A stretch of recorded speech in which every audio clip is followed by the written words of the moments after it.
The application of mindfulness is both inwardly and outwardly.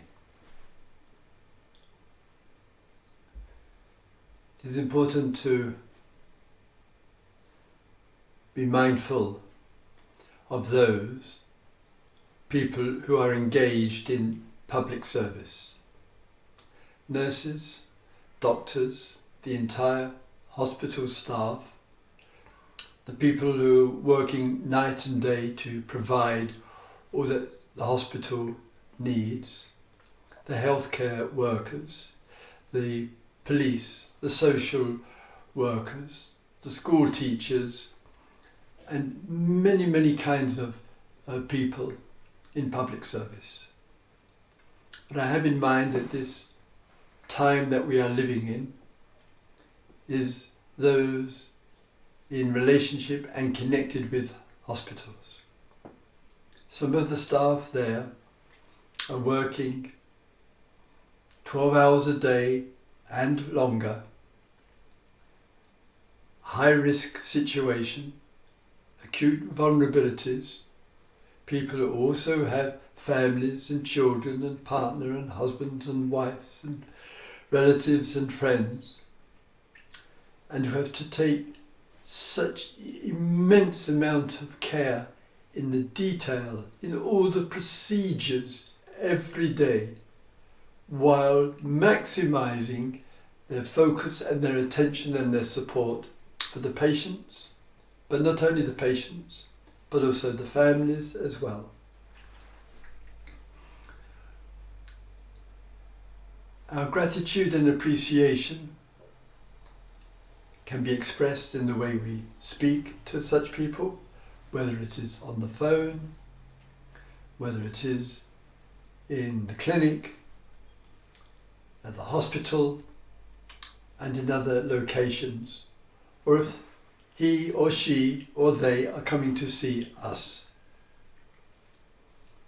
So our mindfulness has as its root an empathy and recognition of the immensity of challenges which they are dealing with every day, from a whole variety of major needs, and at the same time taking care with their own family, their own environment and their own situation.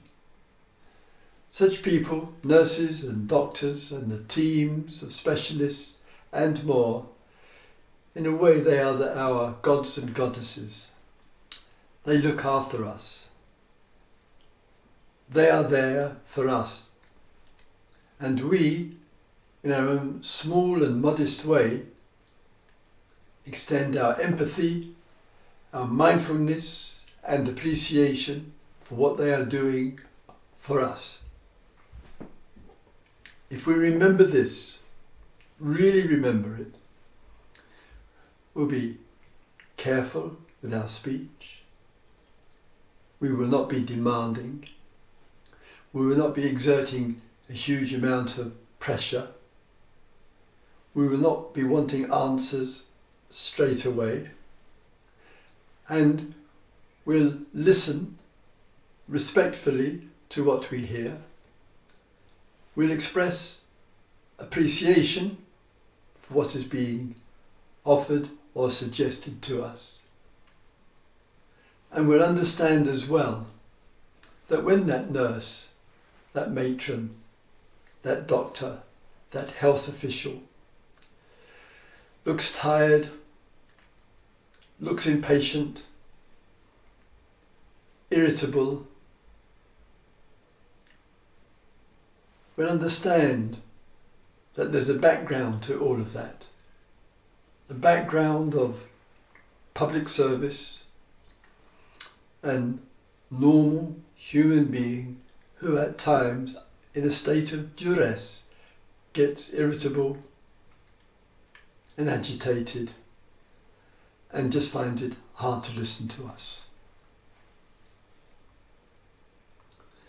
So if we are leaving our home and we're going to visit the hospital, loved ones, to be quietly gentle, making requests, being patient to that point and that time and that moment when we can connect, we can see the person. If we're sick, we can be seen. And that commitment is an act of mindfulness with its root in an empathy and an understanding of the situation and the needs of others. And this cooperation together helps everybody. In the hospital, outside of the hospital, friends, family, children, and much more.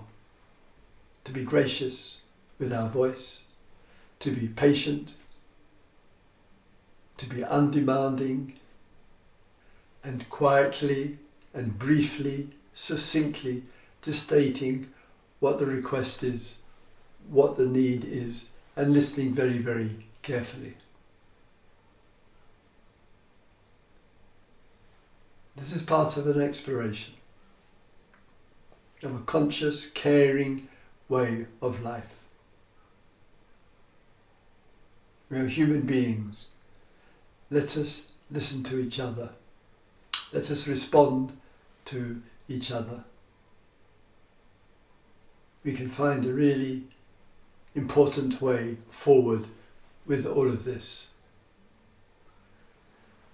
This period of time challenges every DNA, every cell, every aspect of our humanity.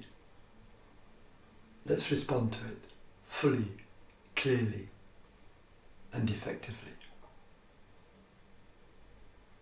Thank you for listening.